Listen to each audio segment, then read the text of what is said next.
Welcome, everybody. My name is Christian Talbot. I am the president of the Middle States Association, and I am thrilled to welcome you to the first webinar of this new school year.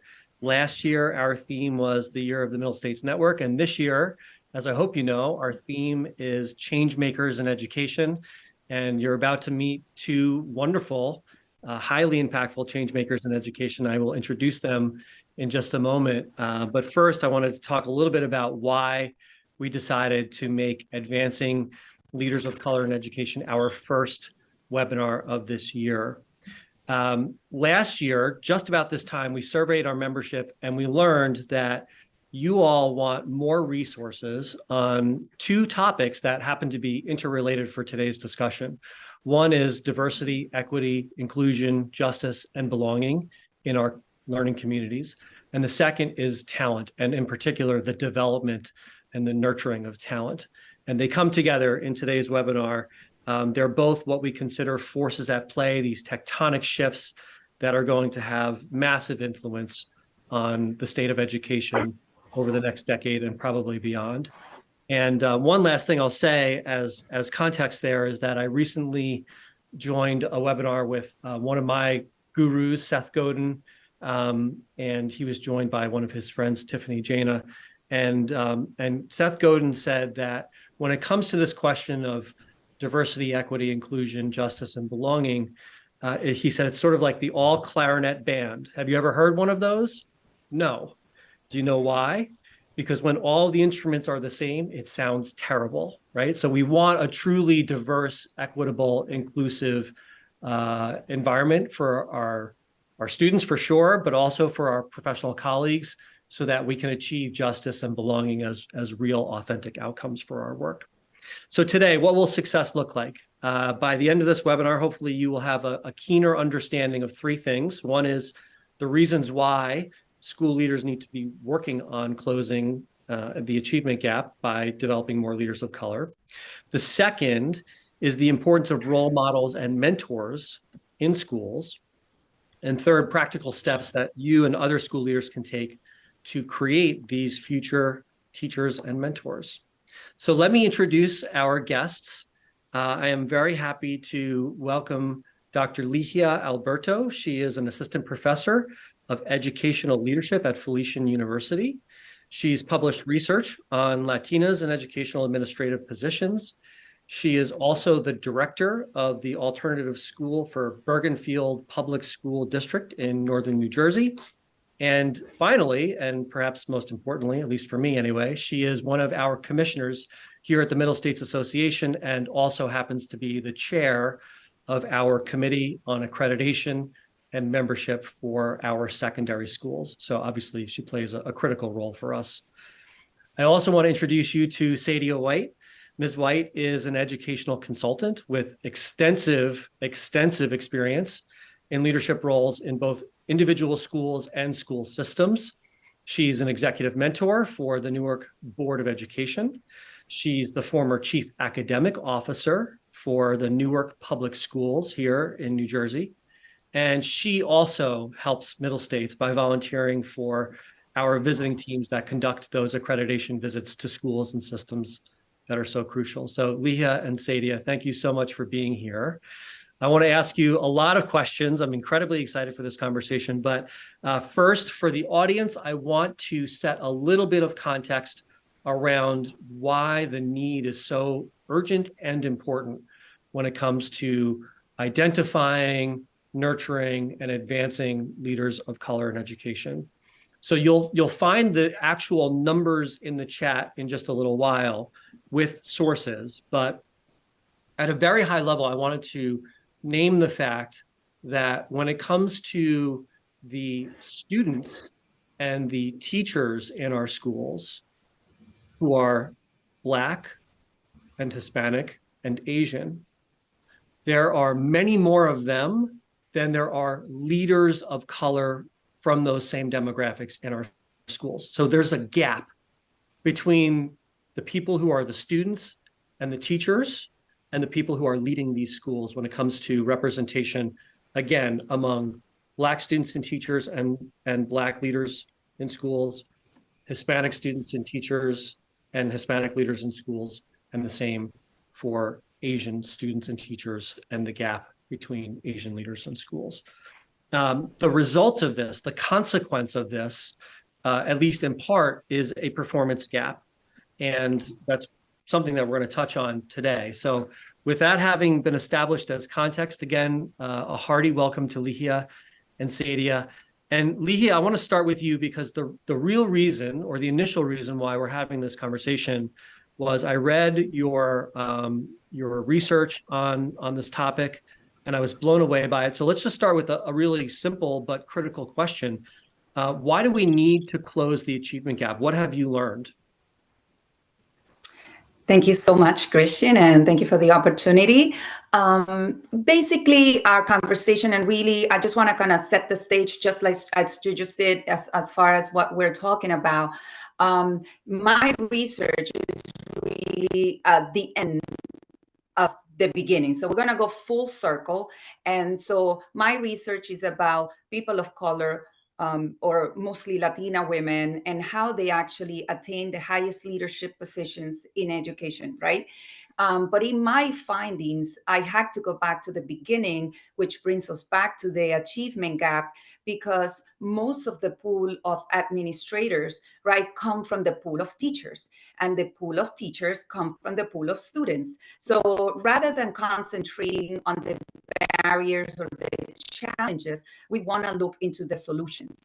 And so the achievement gap it's pretty much part of the solution. Why? Because we see in the United States and across the nation, we see that there is a disparity in attainment in children based on race and ethnicity, right? So you see, and this is prevalent throughout the whole United States. So you see that when you look at standardized assessments, you usually see your Asian population on top, then followed by the white population, followed by the Hispanic population, and then lastly followed by the Black population. And so this has been the trend for decades. And school districts and school leaders have tried to mitigate this achievement gap with very little success. So my research is really related to mentoring and the role of mentoring in changing those and in really helping and motivating children of color to really perceive themselves as leaders and pursue leadership positions. This was a real light bulb for me when we talked last week. You and Sadia and I talked last week, this idea that if we only address the problem at the very sort of visible top tip of the iceberg, then we're missing the fact that the pool of leaders comes from the pool of teachers who come from the pool of students, as you said.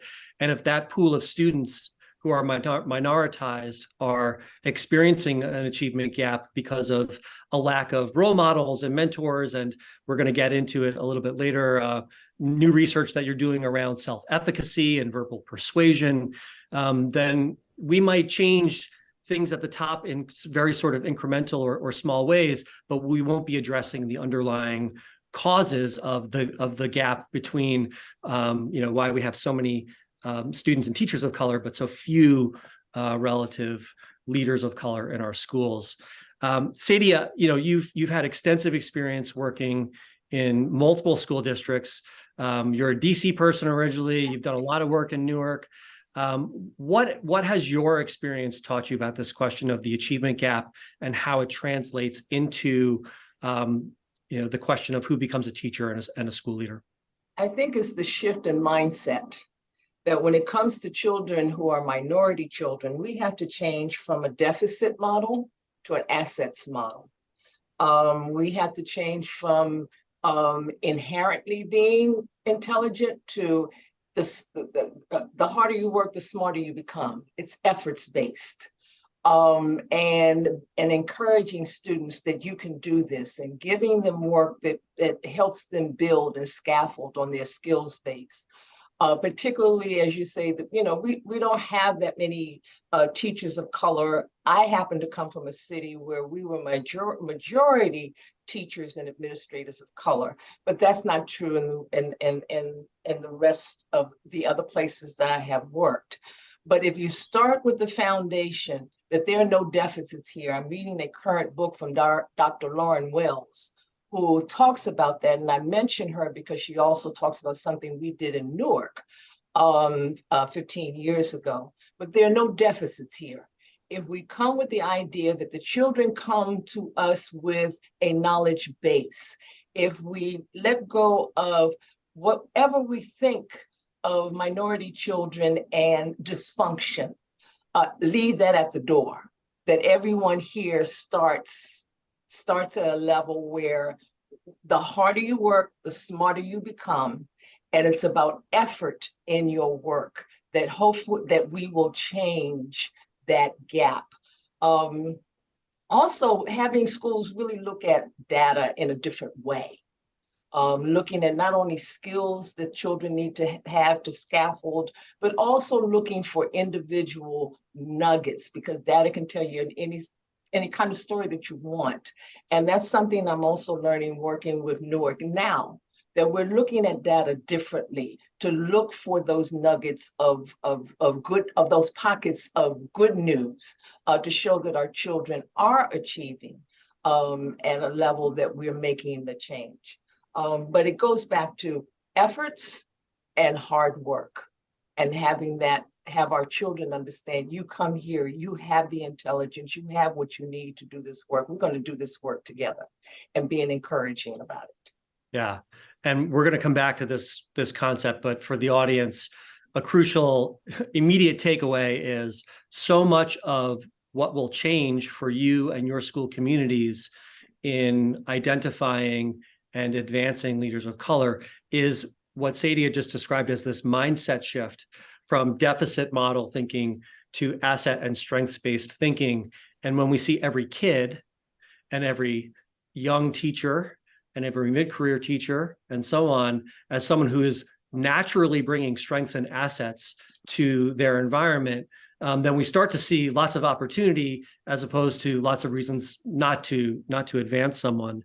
I also want to call out that in the chat, and if you joined late, you may not have seen this, there was a question at the very top of the chat inviting you to share with everybody here who's on this webinar, someone who during your journey persuaded you that you could do it, whatever it was for you. And we'd love for you to add the names of people if you feel comfortable sharing names, or you could just share a kind of a role and the dynamic that they had with you that encouraged you, because what Sadia and Ligia are talking about is exactly that experience that you had at some point in your life where someone, or many people perhaps, convinced you that of course you were capable of doing it.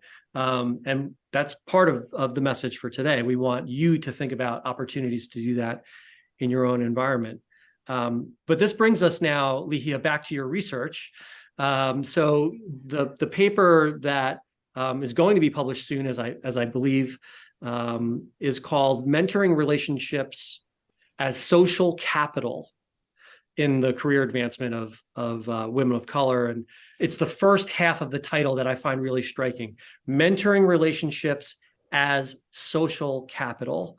So when you did research for that paper, what did you discover?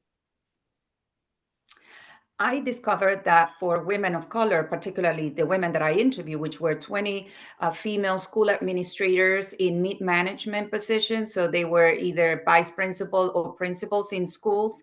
And what I discovered is that they said that the role of mentors in their career advancement was pivotal, meaning they really needed the help and support of those mentors to move up to becoming administrators, but also to believe that they could become administrators. So oftentimes, the way this happened, it was really through the work that they did with the supervisors. Oftentimes, the person who was the mentor was their supervisor, who noticed their work ethics and who noticed their talents, and actually kind of took them under their wing and really showed them, protected them, gave them coaching, visibility, and really tried to make sure that they became a better version of themselves.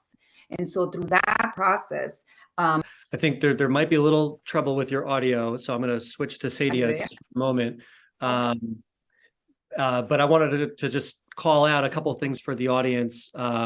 Again, like key insights already.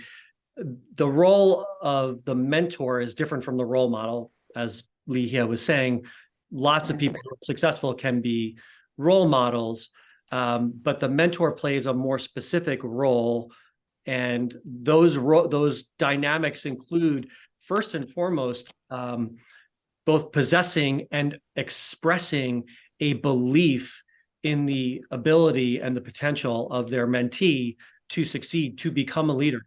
Knowing that someone believes in you is the starting point for anybody really to become a leader. And they also engage in the protection of that mentee. They coach the mentee. They work on helping that person achieve visibility. Often they act as sponsors. And something that's in the paper and I think really noteworthy is that often the people whom Ligia had interviewed said that they only found out about job openings because their mentor had told them. Otherwise, they wouldn't have known, or they would have found out too late and the opportunity would have been foreclosed. So it's critical that, again, those of you on this call and your colleagues act as mentors when you can and where it's appropriate, so that the people that you're supporting spot opportunities, but also know that you believe in them to pursue those opportunities. And so, Sadia, I wanted to ask you, what is the role, what has been the role of mentors in your career? Thank you, Christian. As I was thinking, as you were discussing, I've had many mentors, informal and formal, in my career, even till today. And I consider mentors of people who encourage you. But in my beginning days, I had colleagues who mentored me and wanted me to succeed and showcased work and showcased me in front of other colleagues and, you know, pushed me as we were working on projects. So it starts in the home, in your environment. My first big push out of the schoolhouse, however, came as a result of working with a mentor who was a mentor to a group of us because we were working on a project. And I share this to say, for those who are rising, be very clear. Someone is always watching you and your work and the integrity of your work, and everyone is watching you and your work and the integrity of your work. Because my first big push into administration was a result of this mentor to a group of us who said to me, Sadia, I'm retiring and I'm putting your name up as the person to lead this group. And so throughout the years, I've had formal and informal. It's important to look at your role models. And I was always a leadership person. So I always looked at leadership wherever I was, whether it was good or whether it could use room for improvement, because those were my lessons learned as I moved up as well. So I would love to build on this idea that part of how we enact the mentorship model is peer-to-peer, teachers and teachers. But for the audience, I want to show how we're kind of building a kind of conceptual model for you to think about, starting with, as Sadia said earlier, and as Ligia said earlier, a strengths-based, asset-based approach to the students and the adults in your community. There are very specific tools and instruments you can use for this. I happen to love using Clifton Strengths, but there's a lot of different things that you can do that by their nature create common language and a common shared mental model of what it means to bring strengths and assets into the learning community. So having that mindset shift that Sadia talked about earlier is key.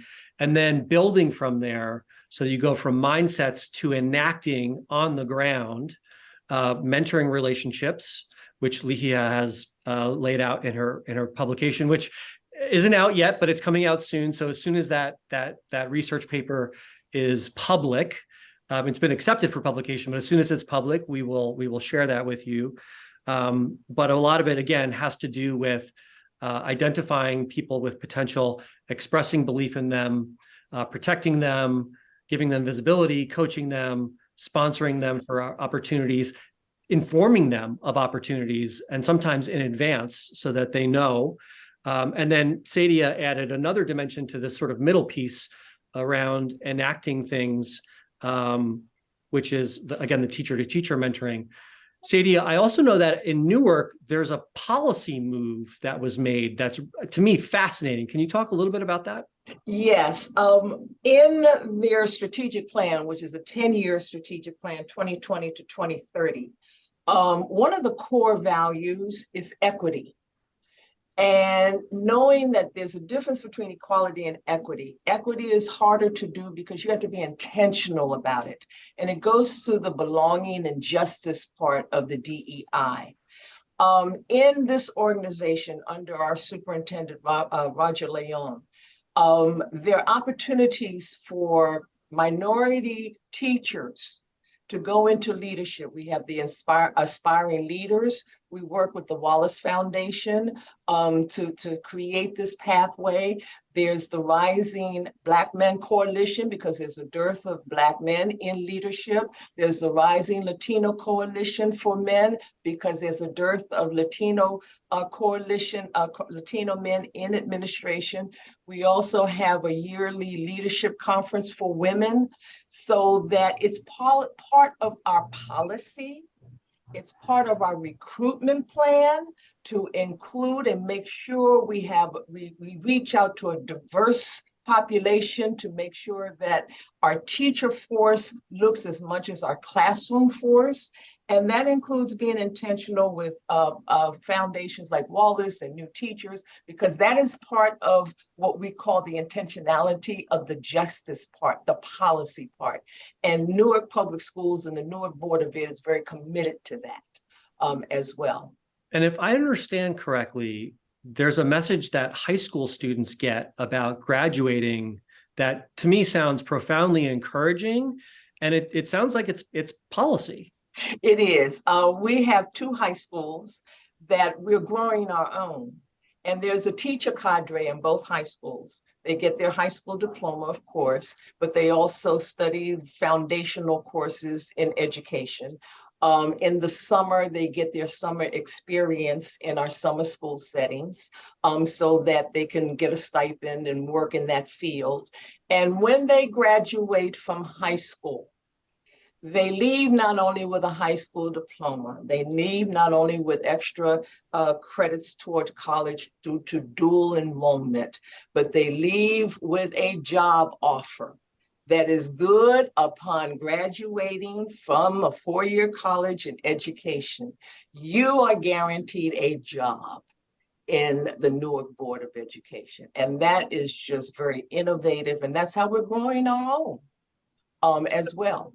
Yeah, thank you, Sadia, for spelling that out. And for our audience, I've never heard of this before. It's a really creative approach to intentionally, to use your word, Sadia, develop your pool of future leaders by telling them at a very early and formational stage of their lives, we want you back. We believe in you. We want you back.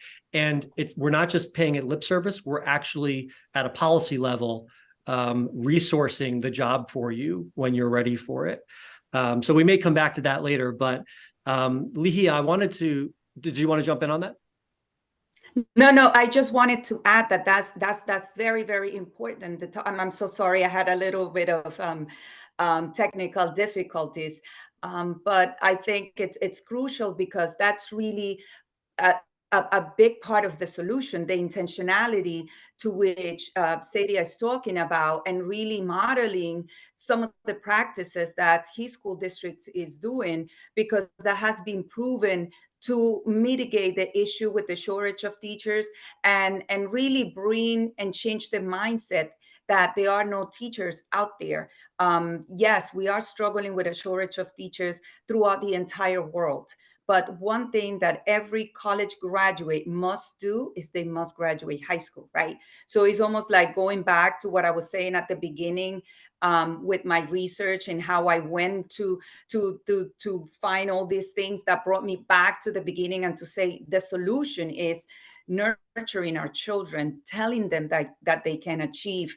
If we're going by the theory that I included in my recent paper, which is self-efficacy, which is based on the framework from Albert Ventura, in which he talks about how people get motivated and start believing that they can achieve and do certain things. It comes straight from 4 things: what you see, what you hear, how you feel, and what you do. So in this particular case, we're talking about letting children do things that are going to make them feel that they can achieve.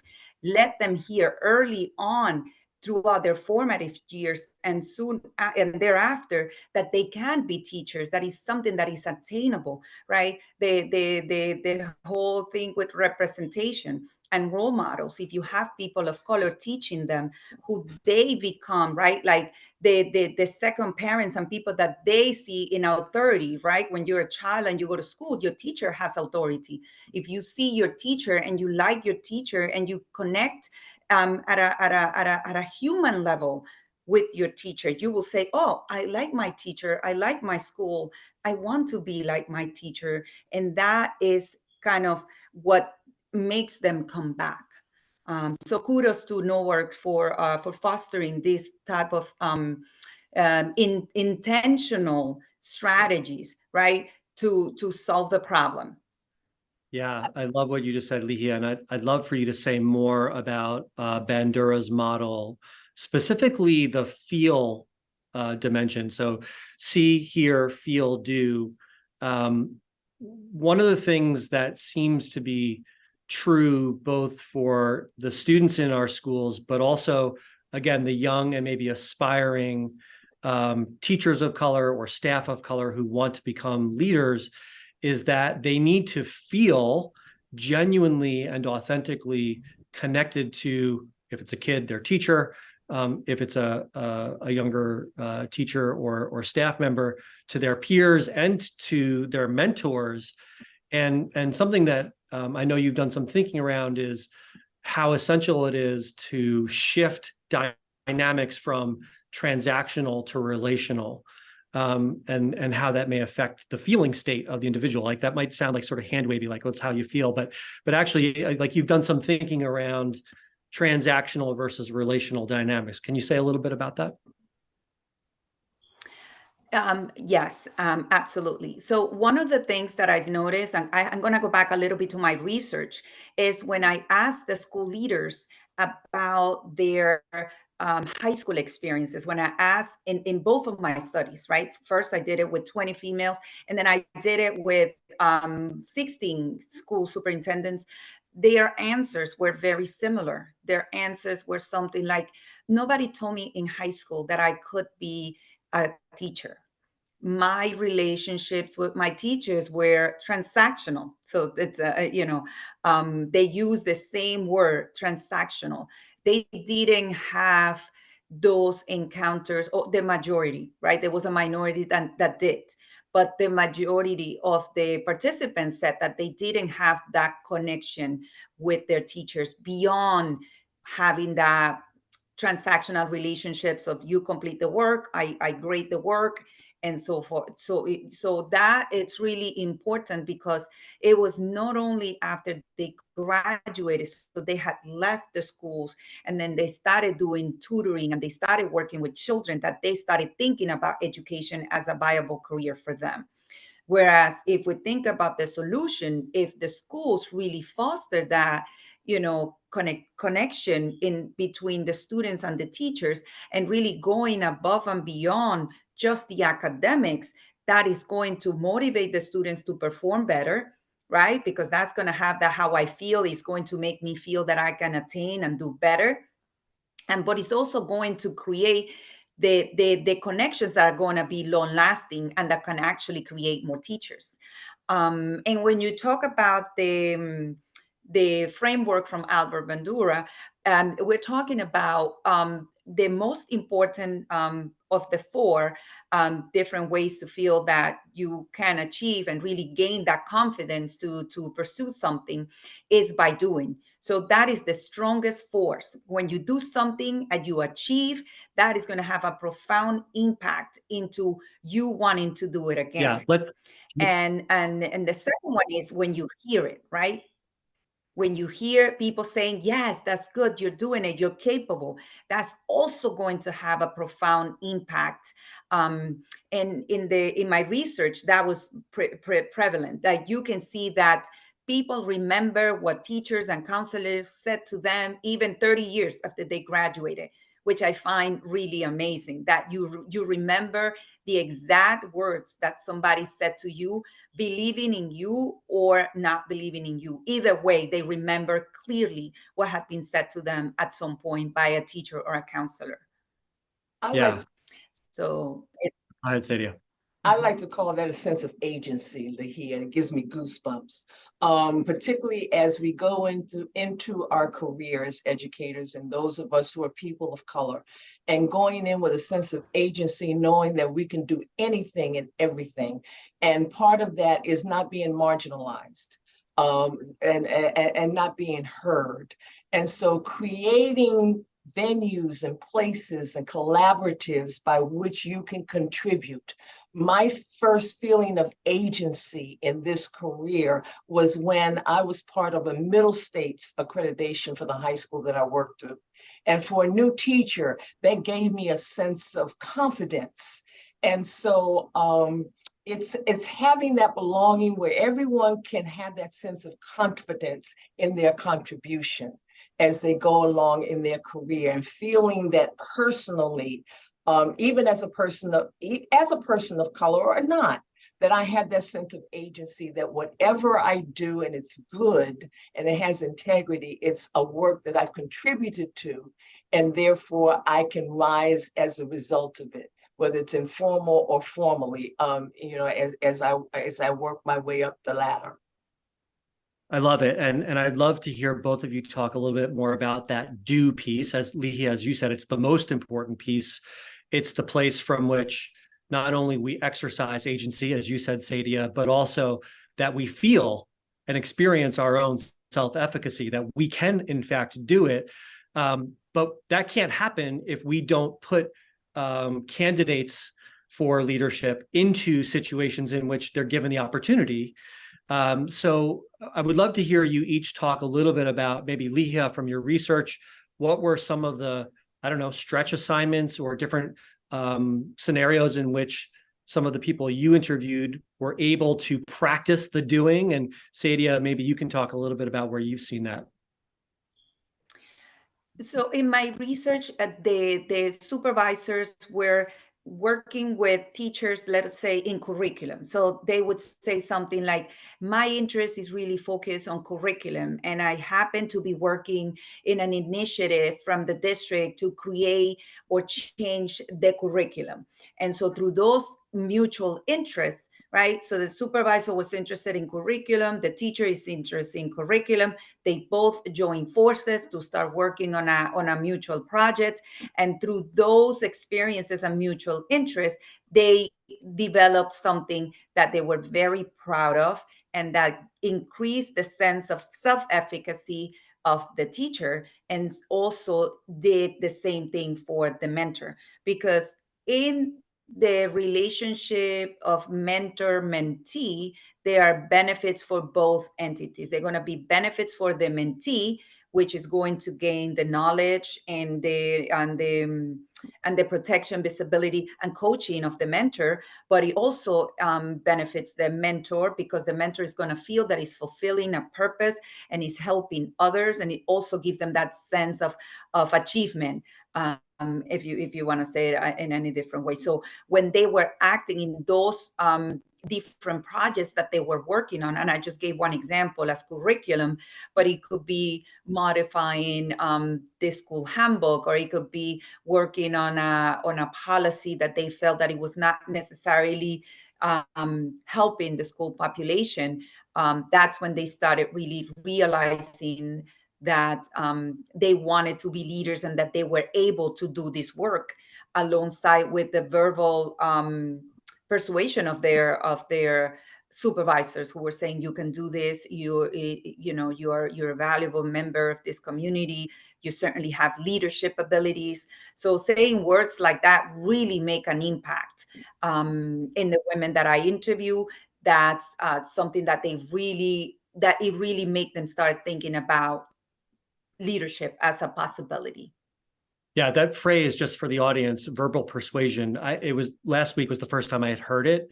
And it's a profound idea. I mean, it sounds simple, but if I understand it, Ligia, if I say to someone, you did a great job, or I know you can do it, I'm essentially I'm persuading them verbally of their own self-efficacy. So it's the hearing part of the Bandura framework that reinforces the doing, hopefully, that's taking place. And that's a kind of a virtuous cycle. Is that a fair characterization? Yes, and that has a lot of implications, particularly if you think about in school. So if you don't do well in a test, rather than concentrated on the negative, concentrate on the positive, right? So rather than looking at, oh, you should have done this better, and a lot of us do this. I mean, unintentionally, we want to say unintentionally, right? Even with our own children, it's really changing that mindset to not concentrate it on the negative, but on the positive. I really like how you do this. I really like how you were able to accomplish this. And then really helping in that way children, families, and everybody that you encounter, even employees, even when you are in parent teacher night. I remember that usually principals tell the teachers, make sure that you stay on the positive, make sure that you say something positive, because it makes a big difference. It really does. Sadia, what from your experience feels like a great recommendation, maybe for the people in the audience when they think about creating stretch assignments or those project opportunities that Ligia talked about? Three come to mind, and they're stretch assignments.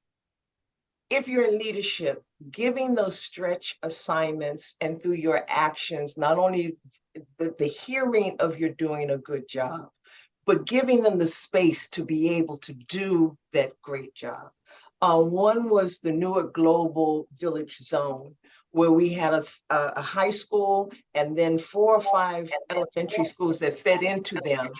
And we gave the opportunity for those schools to transform themselves and the space to do it. And when they did the work and they seeing their accomplishments, giving us as leaders ourselves, giving space to people to collaborate and be creative and then implement what they created, says a lot. I ran into someone yesterday who reminded me of my years here as a chief academic officer. And it was a group of young teachers who had a bold idea to create their school within a school. And they said, thank you for believing in us. Because I remember saying to them, if you want this to happen, you have to do the work yourself. And they did. And they created it, and the school still exists in some form. And so giving people space, not only in individual projects, but if they have a big idea that you know can work, if you have them give them the space to make it work and then have them implement it, says a lot. And it does a lot, because I'm talking about teachers who are teachers of color, who are allowed to have that space. I mean, that's most exciting because it still exists. Awesome. Yeah. I'm going to ask one last set of questions to each of you around the nature of the mentor, and I feel this keenly because I'm a middle-aged white guy. And one of the things that surprised me in your research, Ligia, was that the mentor does not need to be the same race or ethnicity as the person that they're mentoring. So I want to talk about that. And then I also want to talk a little bit about being sensitive to, and again, something that I'm keenly aware of, when people of color do enter into that relationship role, the leadership role, recognizing that sometimes they actually lose access to really critical support. So let's talk about the first of the two. It was surprising to me, maybe that just reveals my unconscious bias on this, but I was surprised that your finding is that the mentors don't need to be the same race or ethnicity as their mentees. So I'm curious, Ligia, if you could just talk a little bit about that. That is correct. The mentor does not need to be the same gender and or race as the mentee. And basically, some of the participants did express that they felt comfortable, but the majority of the participants said that actually their mentors were males, like you just said, like white males that supported their careers and really saw their talents for what their talents were. And so that is a very good finding, a very interesting, because the topic that we're discussing today, it's not with the intention to separate, it's really with the intention to unify. Yes. So for someone who is, like you said, like yourself, as a white male, you're not out of the conversation. You're very much in the conversation. And actually, it seems my research it's related about mostly women of color. Whenever I go to conferences about women, I see only women. And I always say, why is it only women? You need to bring the men into the conversations so that we can start making changes. So when we're talking about race and gender, we have to bring the entire population that is impacted by these dynamics. So having someone that is representative of the main population, in this particular case, you, Christian, guiding this conversation, understanding our perspectives, and taking interest into really understanding these dynamics and making the appropriate changes. It's actually the ideal situation for these women. They found mentors that really value their work, that believe in their talents, and that push them along the way to be at the highest level possible. And even in some cases with the people that I spoke, I actually can recall 2 instances where the women that I interviewed said, well, my mentor, who was their superintendent, was pushing them along, paving the way for them to become superintendents. And I thought that was awesome. The fact that they were able to work in different genders and different races and really create an amazing relationship and move forward for the better of the district and for the individual help. On a personal note, I have had mentors of all races and different genders. So I can also attest on a personal note that I have had the privilege of encountering mentors all throughout. Thanks, Lee. Those are my 2 cents here. Yeah, thanks, Lee. Sadia, what has your experience been on this topic? And through my lifetime, I had mentors from all ethnicities and genders. It is inclusive. It is something that like I said, when you think no one is looking, everyone is looking at your work. And when your intention is always to produce the best for children and in the best interest for children and their communities, you'll be surprised by people who are willing to help you along the way.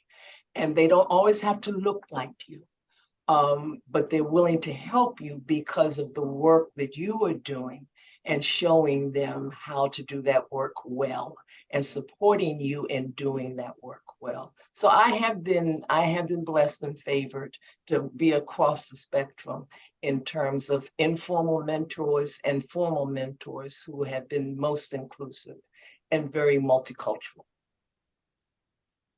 Awesome.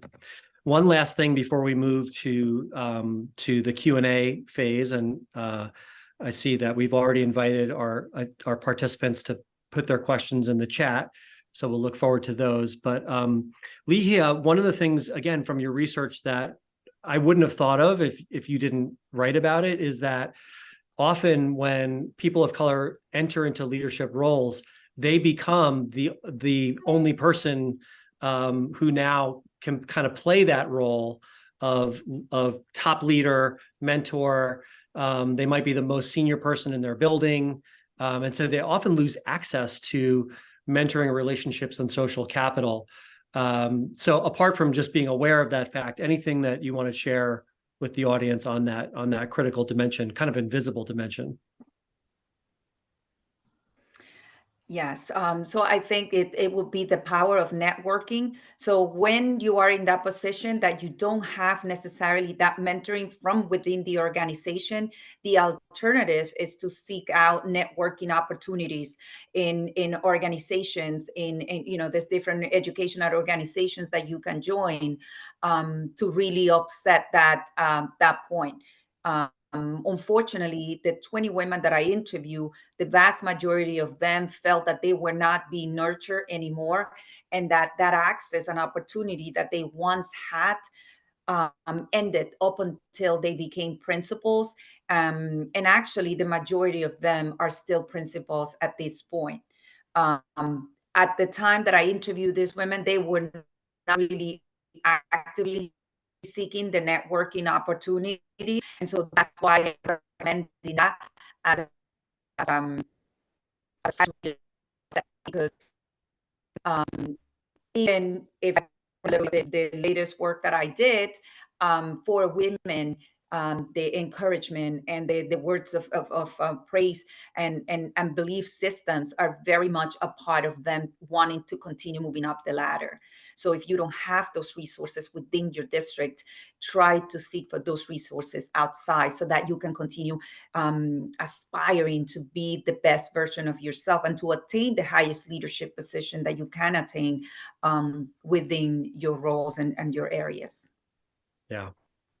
So let's move to, oh, sorry, Sadia, go ahead. Oh, no. I wanted to add to that because that was critical to my career rise, joining those national organizations and being part of the national organization through your state affiliation. That helped as well. And even more so because you get a broader bandwidth of thought and diverse thoughts and new ideas that I brought back to my situation. So thank you for that, Ligia, because that was a very critical opportunity for me. And that's, in fact, one of the questions in the chat is names of networking organizations that we can recommend. And maybe this is a good crowdsourcing question. So anybody who's a participant who can think of the name of an organization, throw that in the chat. Ligia and Sadia and I will connect offline, and maybe in our follow-up to this webinar, we'll also share the names of some organizations that could be good for networking.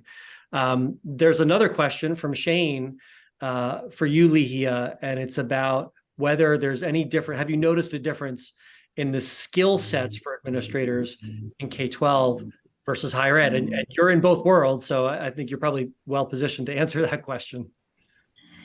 And I think in the skill, I don't understand the question 100% in terms of the skill set, in terms of working with the students, or in terms of the way you think about education. I think in general, higher education and K-12 has to work in collaboration. So we have to really merge our work and really look at it from that collaborative effort, not necessarily from looking at it in silos and in differences.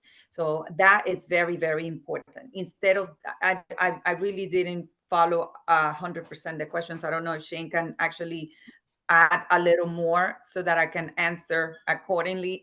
I'd be glad to answer the question. Well, while Shane maybe adds a little nuance to that question around skill sets for administrators, we have a couple of other questions. Another one from Kathleen, who asked that great question about networks. What resources do you recommend for recruiting school leaders of color? So when you're not necessarily nurturing them in-house and you have to recruit them from outside, are there any specific resources that you would recommend in that recruitment effort, Sadia or Ligia?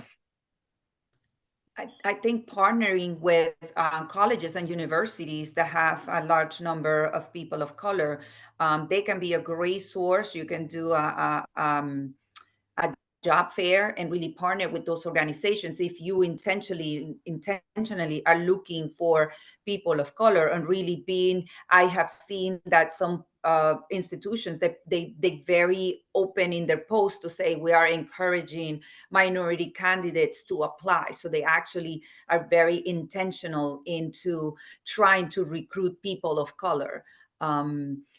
Those are two of the recommendations, really trying to partner with institutions that are working with people of color, and there are certain and you can actually find that data online to really identify the demographics of the schools and contact directly with the schools of education.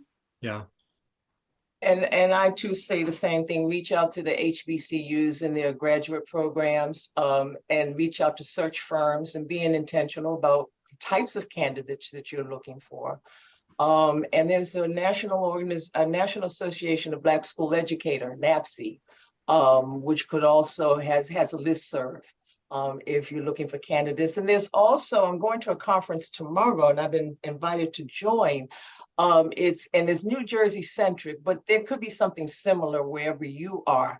It's the New Jersey Latino Administrators and Superintendents Association. They're having their conference tomorrow at Keene University. So if you have something similar in your state, even like I say, even though it's Jersey centric, but there are organizations by which you can reach out and look for the type of candidates you would like to see in your school district or your school. Thank you both. I want to add a couple things. One is by way of Michelle in the chat. She said, become a Middle States volunteer.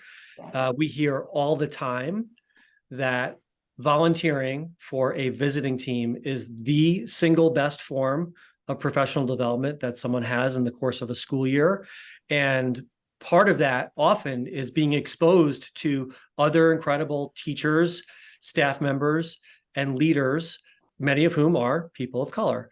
So it can be a kind of either inadvertent or subtle form of talent identification and recruitment. Another thing to think in mind, and I had this conversation coincidentally, it had nothing to do with today's webinar, but it overlaps. One of our member schools has sometimes run programs where for a day they will invite they'll recruit graduate students in education programs or in discipline-specific programs, students of color who will be looking soon to enter the workforce, some of whom may not necessarily be thinking about teaching. And this school will invite them to their campus and say, come to our campus for a day. We might ask you to do like a 5-minute demo lesson or talk to kids about something that you're studying and are interested in. And what they've discovered is that the very act of reaching out and inviting and welcoming people of color to your school building or your campus sends an important signal, first and foremost. Second, it can often change the thinking of very talented people, again, of color, who may not be thinking about becoming teachers, but when they're told, hey, we'd love for you to talk to our students, and they have that experience of working with kids, even if it's just for part of a day, it can often change their thinking.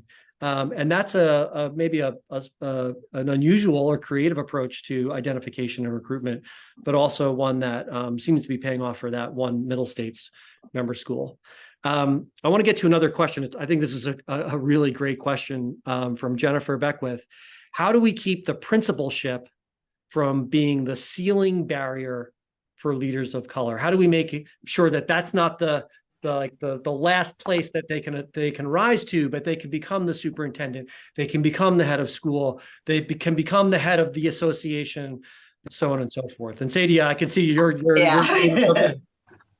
you have to be willing to take a risk and move. I was fortunate in my career to be a principal and an assistant superintendent in the same district. That is not true reality-wise. And to be a superintendent, I had to be willing to take that leap and be very comfortable with change. So that meant if I had to relocate, you may have to do that. I'm going to be very transparent with you. It's very few that are recognized in their own home. And if you're getting the support to say, you know, you can do better and you can do this, and yes, you can move up. I had someone come to me when I was a principal, was a consultant in my school, and they did not know that I was thinking about, you know, something else. And I had thought about going somewhere else. And she said, you know, in Chicago, there's small towns where you could really apply and could be an assistant superintendent or superintendent. And no one had ever said that to me. And I took that in. It just so happened at the same time, my assistant superintendent said to me, Sadia, I put your name in a hat. And by the end of the year, I was promoted to assistant superintendent. I must be very honest with you. If there is not a path in your jurisdiction, create a path for yourself outside of your jurisdiction. And if you want to come back home, if there's a path back home, after you get that experience, then create a path for you to come back home. But once you get to that point as principal and you know you want to move up, if there's not a pathway, then make a pathway and create a pathway for yourself, utilizing the same organizations and utilizing search firms who will do that, or who you can, you know, who can solicit you forward for other positions. And I hope that answers your question. I think it was a great answer. We have 1 minute left, and I want to share 3 takeaways, only 3 of many that I've written down while we've been talking. But I hope these are concrete takeaways for the audience. The first is think philosophically. What are the mindsets that you are bringing? What are the mindsets you're asking others to bring? Are you operating from a deficit mindset when you talk about kids and when you talk about peers, professional peers? Or are you operating from a strengths and an assets-based mindset? Similarly, as Ligia said, this is not about dividing white folks from people of color. This is about bringing us all together so that we can make one another better and stronger. As Ligia said, the mentors themselves often expressed, deriving a lot of purpose and satisfaction from the work, even when they were, like me, white men. So this is a win-win situation. This is about an abundance context, not a zero-sum game. Second takeaway is we have to be intentional, to use Sadia's word. We have to be intentional about creating the conditions for people of color who have potential to move into leadership roles. This involves things like internally in your school community, making sure things are relational and not transactional, and finding projects and stretch opportunities for them to show that they can do it and to give you the chance to say, I know you can do it. You did a great job. I want you to do more. Externally, you can create the conditions by encouraging people of color to seek out the networks that will help them find additional resources, find people who will support them, continue to support them. And then the third takeaway for me is there is some capacity building that we should be doing, both in terms of creating policies. Sadia named a really creative policy in the Newark School District about telling high school graduates, you have a job here. Also making sure that we are committing the resources to those policies and to everything else. Because if we're talking about this stuff and we're not putting resources behind it, then that's hypocrisy. And then the last thing, this is the bonus fourth takeaway, when it's public, read Ligia's research because it's awesome. Thank you, Ligia. Thank you, Sadia. Thank you to everybody in the audience. This was a great conversation. I could have talked to you for another hour at least, but we'll save that for another time, and we'll see everybody again soon. Bye-bye. Bye.